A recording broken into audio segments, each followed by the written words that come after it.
Well, this is the new Maserati GranCabrio Sport.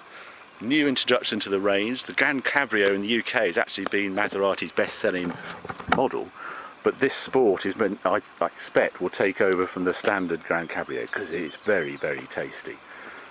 They've added little detail improvements all around the car. It's got 10 extra horsepower. It's got new brakes, uprated brakes. The Skyhook suspension's been uprated, and the gearbox changes faster than it did before. But the main thing, as ever with a Maserati GranCabrio, it still looks fantastic. But the ultra sporty model, this one being the Sport, just gets little detail improvements all round.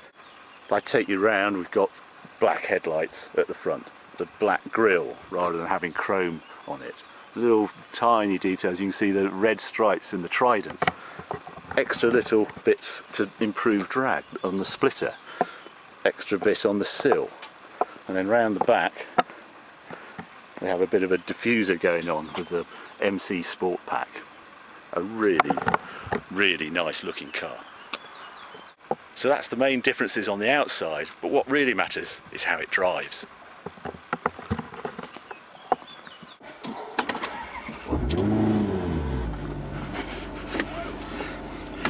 And one thing that hasn't changed on the GranCabrio to GranCabrio Sport is it still actually has the automatic gearbox.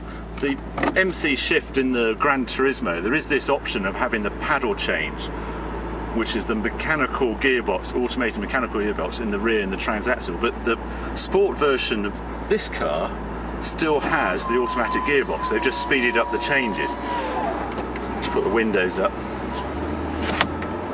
So you still end up with an automatic gearbox controller in the middle rather than just the buttons. I have to say, living with the MC Shift is an acquired taste at the best of times. What it can't do is slow speed manoeuvring, and actually that's where this automatic gearbox really comes into its own.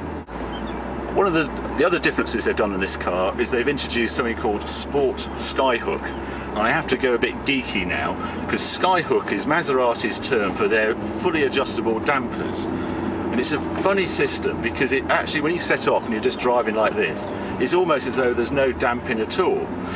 So it's really good for ride, but then it automatically adjusts. As soon as it hits bumps or it feels steering or you're driving aggressively, oh, very tight little road this. As soon as you start driving aggressively, it tightens up the dampers. The downside of this system is when you're just cruising along, you hit a bump, it's like you've got no dampers and it does a little wobble. Well, this Sport Skyhook does seem to get rid of that trait, which is a really good thing, because Skyhook does improve the ride, there's no doubt. It just never really reacted fast enough before.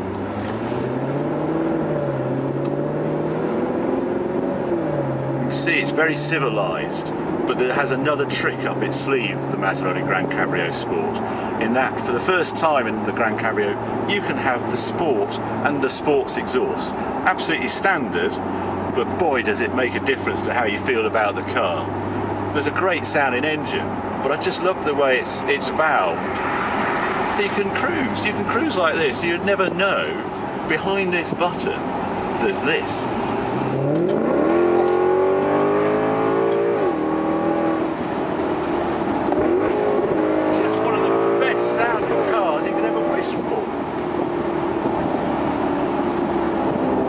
Like that all the time, but when the mood grabs you, boy is it enjoyable.